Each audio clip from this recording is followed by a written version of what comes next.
केंद्र की नरेंद्र मोदी सरकार अब वक्फ बोर्ड एक्ट को लेकर एक महत्वपूर्ण फैसला लेने की तैयारी में है।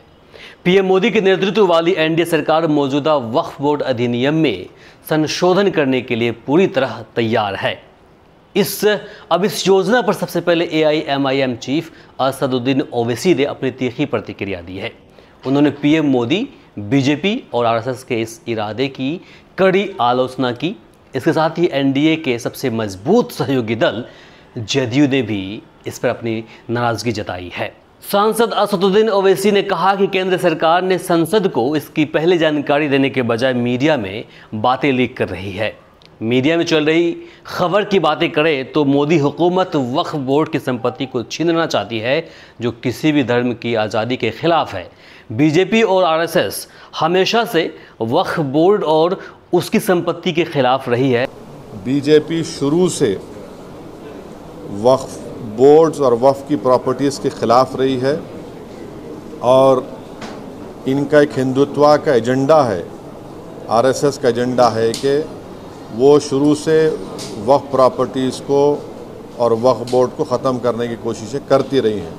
सांसद ओवैसी आगे कहते हैं कि इसके पीछे मोदी सरकार की मुसलमानों की संपत्ति जो वक्फ बोर्ड के पास है उसे छीनना चाहती है। ये मुसलमानों के खिलाफ बड़ी साजिश है।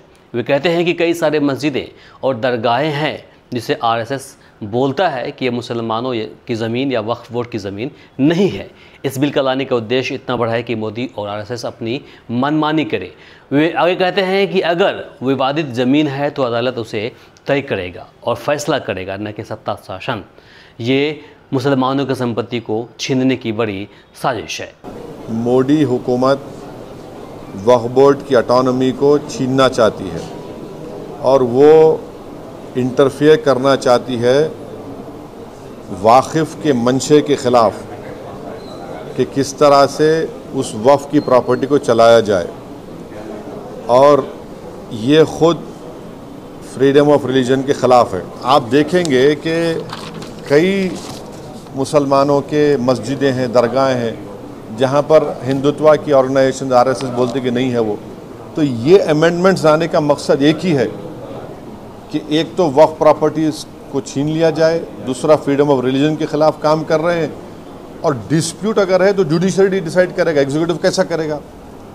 तो ये चीज़ें हैं जिसका हम अपोज करते हैं इसको।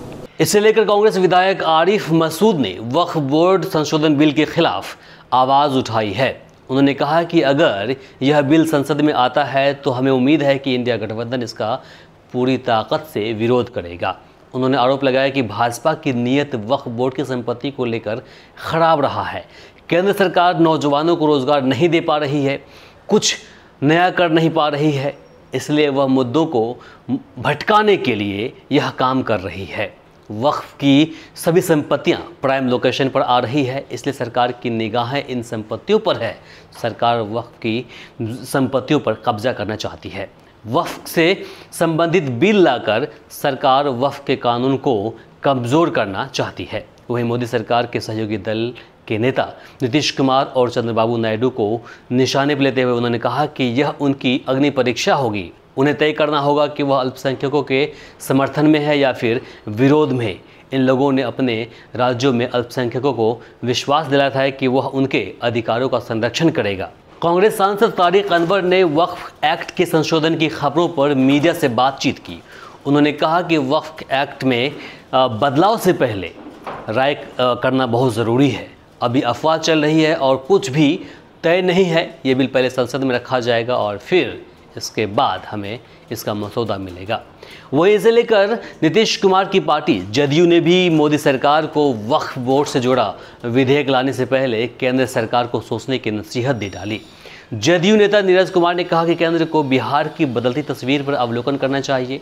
उन्होंने बताया कि केंद्र सरकार के द्वारा बजट सत्र में वक्फ बोर्ड के लिए एक विधेयक लाने की बात कर रही है, जिसकी प्रारूप अभी प्राप्त नहीं है।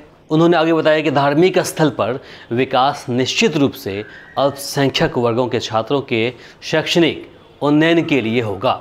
मुख्यमंत्री नीतीश कुमार ने 100 करोड़ का आवंटन करके देश में नज़ीर पेश किया है। हमारी उम्मीद है कि वक्फ बोर्ड के संबंध में जो प्रारूप केंद्र सरकार लाएगा बिहार में इस संबंध में जो तस्वीर बदलती है उसका ज़रूर अवलोकन करेंगे। बाकी इसे लेकर आप क्या सोचते हैं कमेंट बॉक्स में लिखकर ज़रूर बताएं। इस वीडियो को अधिक से अधिक शेयर करें ताकि बाकी लोगों तक जानकारी पहुंच पाए। आप देख रहे थे वी आवर्स न्यूज़ और वी आवर्स न्यूज़ बिहार। नमस्कार, शब बखैर।